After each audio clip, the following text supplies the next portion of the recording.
Indian Wells 2021 est le premier Masters 1000 de l'histoire où nous allons retrouver 4 joueurs en dehors du top 25 en demi-finale. Parmi ces 4 noms, Cameron Norrie, Grigor Dimitrov, Nicolas Basilashvili ainsi que Taylor Fritz se cache le lauréat de l'édition 2021. Nous on va revenir un petit peu sur ce qui s'est passé cette nuit et cette semaine en Californie. Jingle. On attaque tout de suite par les résultats de ces quarts de finale qui ont lieu ce vendredi soir, à commencer par l'affiche entre Basilashvili et Tsitsipas où le Géorgien s'impose 6-4, 2-6. 6-4, on le sait, Nicolas Basilashvili c'est un joueur qui peut être extrêmement dangereux sur surface lente. Il comptabilise 3 titres dans son palmarès sur terre battue, 2 à Hambourg, 1 à Munich. Et c'est un joueur qui certes n'a pas le meilleur service, ne se déplace pas très bien et manque énormément de constance, sinon il serait classé bien plus haut. Mais par contre, il dégage une puissance du fond du court assez impressionnante, notamment côté revers, on a vraiment l'impression qu'il détruit la balle. Et c'est grâce à cette puissance qu'il a totalement su neutraliser son adversaire.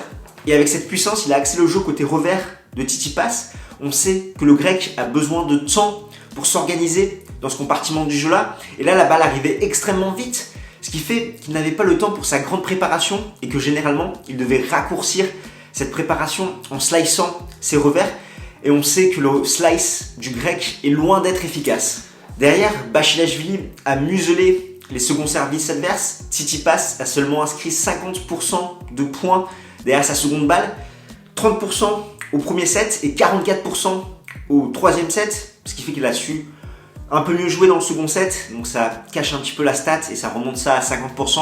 Mais derrière, dans les 2 sets qu'il remporte, le Géorgien a totalement su agresser son adversaire sur ses secondes balles.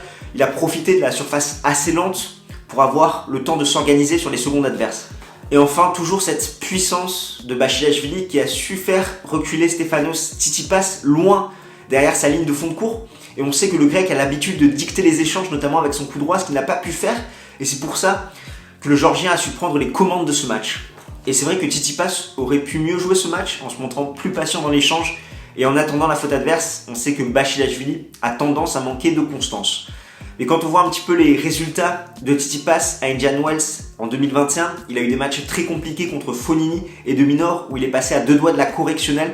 Donc là, c'était vraiment trop contre Basilashvili. Le Géorgien rencontrera Taylor Fritz en demi-finale et non Alexander Zverev, étant donné que l'Américain s'est imposé 4-6, 6-3, 7-6. Il s'agit du 6e match que l'Allemand perd en ayant obtenu au moins une balle de match. Parce que oui, Zverev a mené 5-2 dans le 3e set, a obtenu 2 balles de match, une sur le service adverse et une sur son service. Et finalement, il a fini par s'incliner au tie-break. Et globalement, les 2 joueurs ont fait un très bon match. Fritz a réussi à dominer la dynamique du service et de la relance contre Zverev, qui se débrouille plutôt très bien dans ces 2 compartiments du jeu-là, étant donné que l'Américain a remporté 82% des points derrière sa première balle, c'est 75% pour Zverev, et au retour, c'est 35% de points gagnés pour Fritz et 33% pour Zverev. Et c'est vrai que Taylor Fritz, il a su optimiser son potentiel, il a quelques lacunes athlétiques, il ne se déplace pas très bien, mais il a un très bon coup droit, un très bon service, et globalement, il tient bien la diagonale revers pour un joueur ricain. C'est d'ailleurs ce qui lui a permis de s'imposer également contre Alexander Zverev. Il est dominé dans cette diagonale dans le premier set, mais dans le 2e et 3e set, il va plutôt réussir à avoir l'avantage. Et encore une fois, Zverev s'est fait rattraper par ses soucis sur seconde balle, même s'il se montre plus constant en 2025, il est quand même le 4e joueur sur le circuit à commettre le plus de doubles fautes. Donc là, au moment de servir pour le match, il s'est fait rattraper à commettre des vilaines doubles fautes, mais encore une fois, tout le mérite aussi, on revient à son adversaire qui a fait un très bon match, et Zverev aussi a fait son match jusqu'à ces quelques fautes au moment de conclure. L'Américain a quand même sorti Nakashima, Berrettini ainsi que Sinner. De l'autre côté du filet, on aura une demi-finale qui opposera Grigor Dimitrov à Cameron Norrie, le Bulgare qui a connu une saison 2021 compliquée.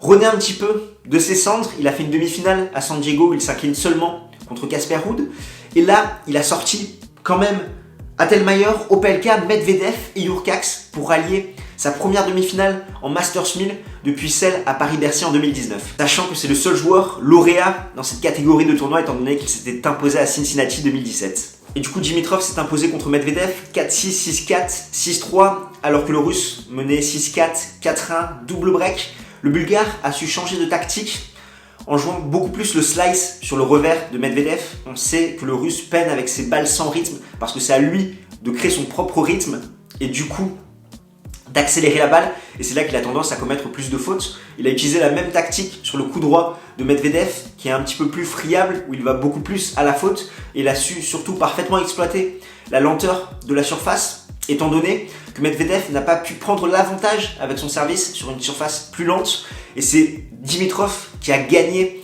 les longs rallyes, étant donné que sur les échanges de plus de 5 frappes, c'est 61 points remportés par Dimitrov contre 43 pour Medvedev. Et Dimitrov ne s'est pas arrêté là, étant donné qu'il s'impose contre Jurkacz en quart de finale, 3-6, 6-4, 7-6. Là encore, un profil de joueur assez similaire à Daniil Medvedev, qui joue très tendu, où le slice peut perturber un petit peu son rythme. Et c'est surtout dans la filière longue que le Bulgare s'est fait remarquer. Le Polonais n'a pas su profiter de ses qualités au service sur une surface lente, et c'est plutôt Dimitrov qui a emmené son adversaire dans une filière longue où il a remporté la majorité des points. Et en demi-finale, comme je te le disais, il jouera Cameron Norrie pour une place dans le top 20. Le Britannique, qui fait une excellente saison 2021 avec un titre à Los Cabos et 4 finales, avec son jeu également atypique. C'est un joueur gaucher qui a un coup droit assez lifté, assez bombé, mais par contre, qui côté revers joue très à plat, très tendu. C'est rare chez un joueur de voir un tel écart en termes de balles, de rotation par minute, où sa balle tourne énormément sur son coup droit. Mais côté revers, c'est vraiment frappé très à plat. Et le Britannique a sorti Sandgren, Bautista Agut, Tommy Paul ainsi que Schwartzman, qu'il a totalement éparpillé 6-0, 6-2. Du coup, au niveau des pronostics, même si cette vidéo n'est pas une preview, c'est très compliqué de se prononcer. Comme tu l'as vu depuis le début du tournoi, il y a énormément de surprises. C'était impossible de parier sur ce dernier carré. Quelques stats à savoir. Norrie mène 1-0 contre Dimitrov. Les deux joueurs se sont rencontrés cette année à Miami, où le Britannique s'était imposé en 2-7. Et c'est vrai que le Bulgare est quand même sur 2 gros combats coup sur coup contre Medvedev et Jurkacz. Donc à voir si physiquement il aura récupéré avec ce jour supplémentaire. Et Fritz mène 2-1 contre Basilashvili, un partout en 2021.